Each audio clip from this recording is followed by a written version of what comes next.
Hello, this is Ruth Ann McKinnon. Welcome back to my channel. I'm just going to quickly review the fragrances that I've been wearing a lot this last week. This also includes having gone out of town last weekend and the perfumes that I took with me. So I wore them very extensively, so I think I can give you a bit of a good idea of how they performed. So I'm going to start with the perfumes that I took out of town with me. So the first one is Banana Republic W. So I believe the W stands for woman. This fragrance, I don't remember exactly when it was released, but this is very much kind of channels Burberry vibes. Kind of preppy, clean, white musk kind of fragrance. So there's rose in here, a lot of beautiful pink, white type florals with a lot of freshness to it, and kind of a white musky type of a dry down. Beautiful in the opening, beautiful in the mid. In the base, unfortunately, this falls a little flat and it becomes very much a skin scent.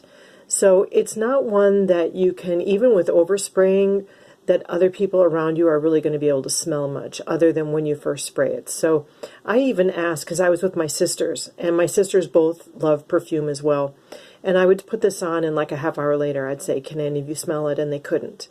So this really is it, but yet if I put my nose right to my skin or to my sleeve, I could smell it then. So this really is a skin scent within 30 minutes, but it smells beautiful, not super expensive.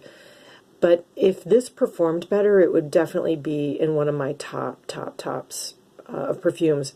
But because of the performance issues, I can't really fully recommend it. But boy, is it beautiful. The thing it reminds me most of is Burberry Brit. It's not quite as peppery as Brit, and it's a little more floral in the opening than Brit is. But it's most like that one. Okay, so I'm going to move on to the next one. I've got to get it off my shelf here. All right, so the next one is Oscar de la Renta, and this is the original Oscar. This is gorgeous. This goes back to 1977. This is a white floral with some cardamom, kind of mild spiciness to it, but the spiciness isn't like, oh, hey, this is spicy. It's really more that it adds depth, character, and some longevity to the fragrance. This has musk in the base. I don't detect any patchouli, but there might be some in there. When my sister smelled this, she said it smelled a little incensey. Now, I don't really get that.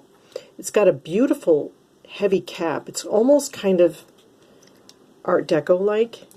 It's metal mixed with plastic, and so it really adds a nice heaviness to it. And it's got a beautiful spray. It is, I would say, a moderate in sillage and performance. It lasts a good maybe 4 to 6 hours. Very average for modern scents. I would think back when it first was formulated, it would have performed a lot better, but nowadays it's pretty much average. Very pretty. I would say if you like white florals and you're looking for something a little different, this is a really good pickup to try because of those spicy notes in there. And it really, to my nose, this does not smell dated, and it doesn't smell grandma, although you would think it would, being from the 70s. But it's really, really pretty. Highly recommend this. And not very expensive either, by the way. I would say, I think I paid definitely in the 20s for this fragrance. All right, next one that I've been wearing a lot. This one is a great love of mine. This is Jontue by Revlon. So whenever I'm tempted to go and buy some really expensive niche brand perfume, what have you, and I smell anything that's floral, it's like my initial response is, oh, this smells really good, but I think I'd rather just smell like Jontue.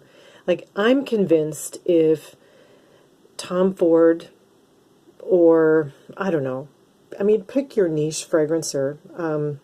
I don't buy those perfumes, so I can't just, I can't just list them off for you. But anyway, if they were to put this in a bottle and sell it for $100, $150, people would love it. But because this is Revlon and it goes back to the 70s, there aren't people buying it and trying it. And this is absolutely gorgeous. This is a bright, happy yellow floral is how I would describe it. Really bright spring flowers, and then there's a little bit of greenness, but the greenness is not sharp. It's very well blended. And there's also a very unique note of sage in this perfume, as you can see the other side of the bottle. And it's just, this is just happiness and beauty in a bottle. It has a beautiful opening, mid, and base. And this on my skin lasts nearly 8 hours. And so for the price, it's hard to beat anything to get a better value for money than Jontue. And now you have to keep in mind that I love vintage fragrances. So to my nose, this doesn't smell vintage. I can't guarantee that it won't smell that way to you. But even if you were to blind buy this, it's not very expensive. So you're not going to be out a lot of money. It's not like, blind buying Xerjoff or something like that. So anyway, absolutely gorgeous. Highly recommend it. No idea why it's not more popular. Just absolutely gorgeous. Okay, next. Now this really is a cheapie. This is Pure Honey by Kim Kardashian. Now this is the only Kim Kardashian fragrance that I've ever tried. No, I take that back. I did try her original one, the one in the black bottle, a long time ago, and the performance was so bad on that I gave it away. Now this Pure Honey, this came, I bought, YouTube made me buy it as a recommendation from Notes from Josephine. She recommended this as being a good performer in the summer heat. And as a rule, sweet fragrances are not my thing in the summer. This is the exception. This performs and it just sings beautifully in the heat. Now, I wouldn't go outside and wear this in a high humidity heat situation. But just for regular wear in the heat, not high super heat, I'm talking just kind of regular, like 70s, 80s kind of heat, this is beautiful. And it's really very singular, it's very linear, it's just sweet honey. And I've used this for layering. I'm not a huge layering person, but if I need to sweeten something, this is the one I always go to. And this bottle was like $13. And it performs quite well. I get a good 4 to 6 hours out of it for the price. And it really does smell like honey. Like it really has, it's not as super sweet, over the top sweet as you would think honey could be. But this is actually a really nice basic fragrance. So I've been wearing that a lot lately.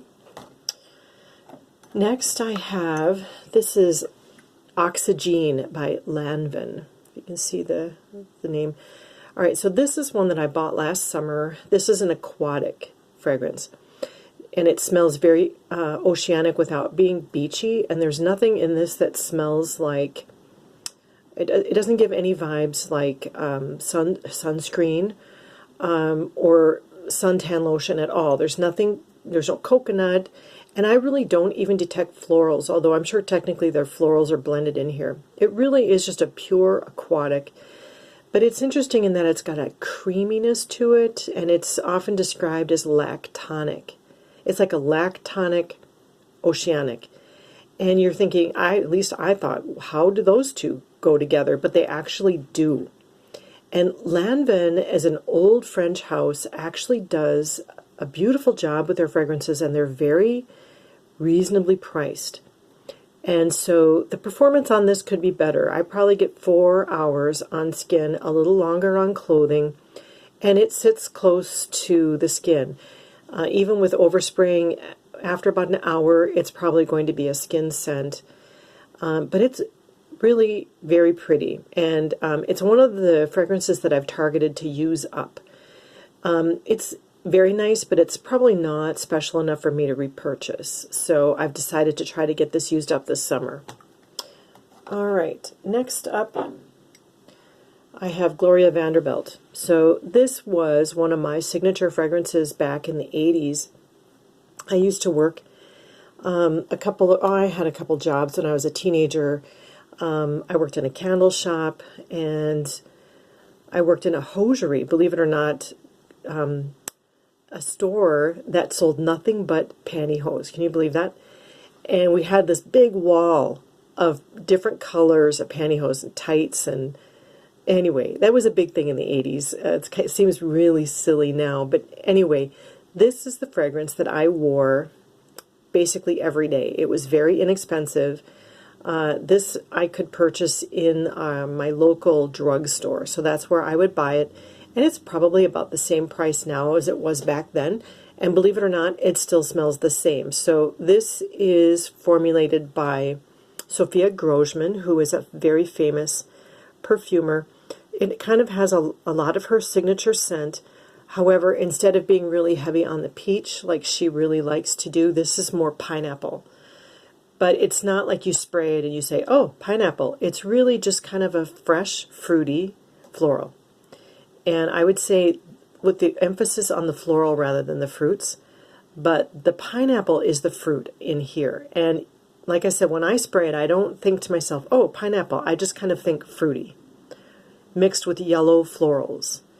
So think daffodil, think bright yellow, beautiful smelling florals with a musky base, a yellow musk base, and with a fruitiness in the top and the mid that's due to pineapple.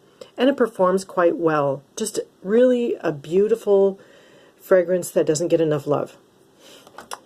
And then I have just one more. When I went out of town over the weekend, I took Eternity with me because initially we were expecting a lot of rain. And this is one of my favorite rainy day scents. This is a 1990s fresh unisex. This is the women's formula, but to my nose, this is very unisex. It's very fresh. It's got some green notes, but it's not grassy green. It's really more like woodsy green without being piney, if that makes any sense. I would say if you were going to talk about the continuity or the range of greenness, if you're going to say grass over here and pine over here, it's definitely more in the pine region of greenness. But the greenness is really more in the background. It's more fresh, in my opinion, mixed with the greens. And it's got a bit of a aquatic, I would say melancholic quality to it. This is not a happy clappy fragrance. This is something that I wear in the rainy weather when it's cloudy and I'm a little sick of the rain or I'm feeling a little melancholic and I'm not really, we all have our times when we're down, right? This is a really good scent for that. So while I was out of town and it was raining, I was wearing this and it just performed beautifully. And it's just, to me, this is perfect rainy day scent. And I hope to always have this in my collection. I absolutely love Eternity. And this is my first bottle of Eternity. And I am late to the game on this Eternity. And I'm so glad I have it. Really, really enjoy it and do plan to buy a backup as soon as this one gets low. And that's it. Those are the scents that I've been wearing this week. And thank you so much for watching. And I'll see you on the next one. Take care.